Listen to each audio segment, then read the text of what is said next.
Hello guys, ഇന്നെൻ്റെ വണ്ടി ഒന്ന് ആക്സിഡൻ്റ് ആയിരുന്നു. ഈ ലോറിയിൽ ഇടിച്ചത്. അവർ കയറ്റം കയറി വരുന്നത് അശ്രദ്ധമായിട്ട് കയറി വന്നതാണ്. ഞാൻ നല്ല സ്ലോയിലായിരുന്നു. അമ്മൂമ്മയ്ക്ക് ഡയാലിസിസ് ഉള്ള കാരണം ഞാൻ നല്ല സ്ലോയിൽ പോവുമായിരുന്നു. അവർ അശ്രദ്ധമായിട്ട് വന്ന് ഇടിക്കുകയായിരുന്നു. ഇനി പറഞ്ഞിട്ട് കാര്യമില്ല. അപ്പോൾ എനിക്ക് ദേഷ്യമൊക്കെ വന്നു. പക്ഷേ അവരുമായിട്ട് സംസാരിച്ചാൽ അവർ നല്ല കാമായിട്ടാണ് സംസാരിച്ചത്. ചേട്ടാ സോറി എന്നൊക്കെ പറഞ്ഞ് സംസാരിച്ചപ്പോൾ നമ്മൾ സ്ലോയായി അവരെന്താണെന്ന് വെച്ചാൽ ചെയ്യാമെന്നൊക്കെ പറഞ്ഞു. എന്തായാലും ഞാൻ സർവീസ് സെൻറ്ററിൽ കയറ്റിയിട്ടുണ്ട്. ഇപ്പോൾ ക്ലെയിം ചെയ്തിട്ടുണ്ട്. ബാക്കി അവർ എന്താണോ എക്സ്ട്രാ ആവുന്നത് അവർ തരാമെന്ന് പറയുന്നുണ്ട്. പക്ഷേ അലോയ് ഞാൻ ആഫ്റ്റർ മാർക്കറ്റാണ് ഇട്ടത്. അപ്പോൾ അലോയിലും സ്ക്രാച്ചും പൊട്ടലും ഉണ്ട്. അത് അവർ ചെയ്തു തരാമെന്ന് പറയുന്നുണ്ട്. അയച്ചിട്ടുണ്ട്, ചെയ്യുന്ന അറിയില്ല. ഞാൻ എന്തായാലും അവരോട് സംസാരിച്ചിട്ടുണ്ട്. ഷോറൂമിൽ ഇരിക്കുന്നുണ്ട്. ഞാൻ നോക്കിയിട്ട് എന്താണെന്ന് അവർ എസ്റ്റിമേറ്റ് ഇട്ടിട്ട് ഇന്ന് പറയാമെന്ന് പറഞ്ഞു. അല്ലെങ്കിൽ മൺഡേ ആവും എന്ന് പറഞ്ഞു.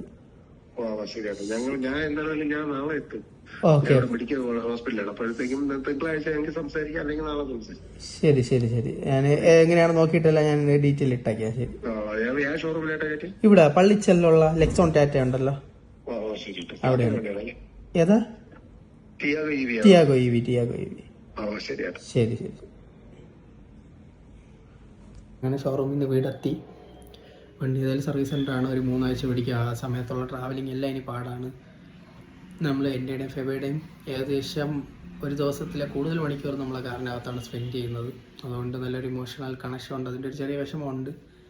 പറഞ്ഞിട്ട് കാര്യമില്ല. ഇപ്പോൾ എന്തായാലും എൻ്റെ വീട്ടുകാരും എതിരെ വന്നവരവരും സേഫാണ്. എന്തായാലും ഞാൻ 2 വർഷമാവാൻ പോകുന്നു. ഇനി ഒരു 2-3 ദിവസം കൂടെ കഴിഞ്ഞാൽ വണ്ടി എടുത്തിട്ട് 2 വർഷമാവും. ഞാൻ ഒരു സ്ക്രാച്ച് പോലും വരാതെ കൊണ്ടുനടന്ന എൻ്റെ വണ്ടി ആക്സിഡൻ്റ് ആയി. എന്തായാലും ഇനിയിപ്പോൾ അത് പറഞ്ഞിട്ട് കാര്യമില്ല. നമുക്ക് നോക്കാം. ഞാൻ ബാക്കി ഡീറ്റെയിൽസായിട്ട് ഞാൻ വേറൊരു വീഡിയോ ആയിട്ട് വരാം. അപ്പോൾ അത്രയുള്ളൂ ഗൈസ്. ബൈ.